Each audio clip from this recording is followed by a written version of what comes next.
इससे ज्यादा अच्छा क्या हो जाएगा? वहां सोने की पालकी लग जाएगी, उसमें मुझे नींद ही लेनी है। वहां पर हो सकता है 2-4 नौकर चाकर हो जाए, भूख तो फिर भी 2 ही रोटी की लगेगी। वहां पर हो सकता है लोग बड़ा मान सम्मान करें, संतोष तो फिर भी अपने आप से ही आएगा। अगर मन में इच्छा उसे और ज्यादा मिलता और उसी क्षण मन में संतोष आ जाए कि आगे की जरूरत नहीं, जितना है पर्याप्त है, मेरे जीवन में सबको देने योग्य काफी है। अगर चिंताएं हो कि मेरे कल का क्या होगा, बच्चों का क्या होगा, बीमार हो बीमारी का क्या होगा, और मन में भाव आ जाए अरे अगर कुछ होता भी तो मैं कौन सा ठीक कर लेता, गुरु जी हैं उन पर छोड़ दिया है, वो अपने आप देखेंगे। अगर बीमारी है तो वो भी ठीक हो जाएगी, अगर तकलीफ है तो वो भी ठीक हो जाएगी, अगर बच्चे पढ़ लिख नहीं रहे हैं तो वो भी समय से ठीक हो जाएगी। हम सब अपना कर्तव्य अपना काम करते हैं, हम सब अपने कर्तव्य में लगे रहे तो चिंताएं चली जाए, छाएं चली जाए।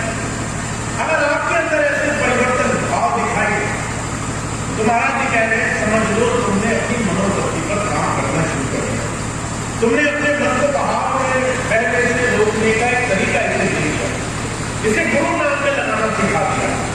इस मन को सिर्फ गुरु नाम की रटन तुमने लगा दी, इसे और कुछ नहीं चाहिए। इसलिए गुरु अर्जुन देव जी महाराज कहा करते थे जब तक मनोवृत्ति नहीं बदलती है तब तक दिया हुआ अनमोल नाम भी असर नहीं करता है।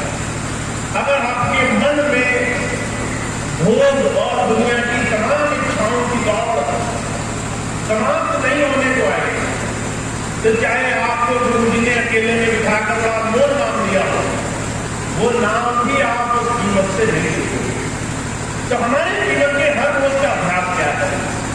मुझे कहा करते थे अपने आप पर, अपने मन पर, अपने मन में आ रहे विचारों पर नियंत्रण रखना, अपने आप को साधना, धीरे धीरे अपने आप को गुरु नाम में लगाना। तो गुरु अर्जुन देव जी महाराज ने इसकी ड्यूटी बताई है। कहते गुरु गुरु गुरु कर मन मोर, गुरु भी नाम में नहीं हो।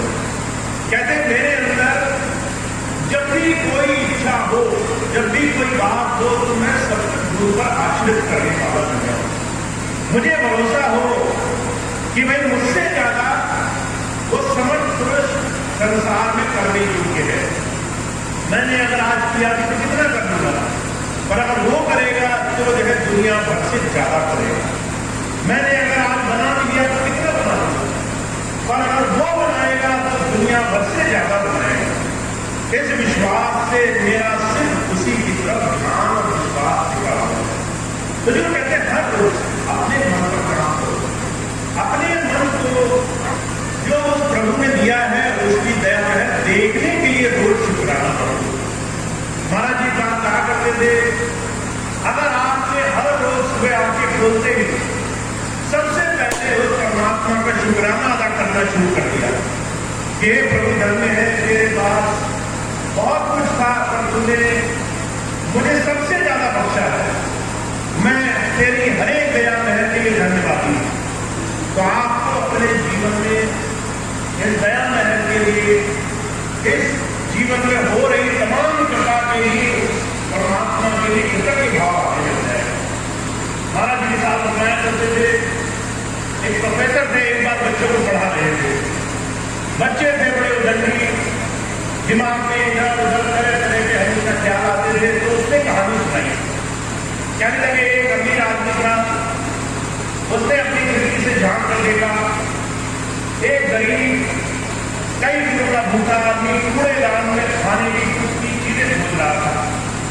अमीर आदमी ने कहा हे परमात्मा तेरा शुक्र है मैं इतना गरीब नहीं हूं, मुझे तूने इतना खाना बख्शा, मुझे खाना खाने के लिए इस तरीके से कूड़ेदान में नहीं जाना पड़ा।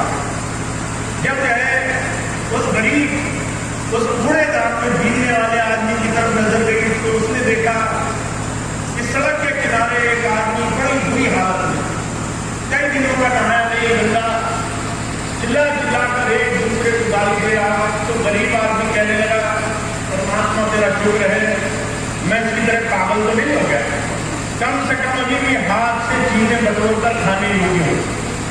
कितनी देर में पागल आदमी उसने देखा कि रास्ते से कोई जा रहा है, उसको टक्कर लग गई, एम्बुलेंस आई, उसे उठाकर अस्पताल ले जाने लगी, कहने लगा शुक्र है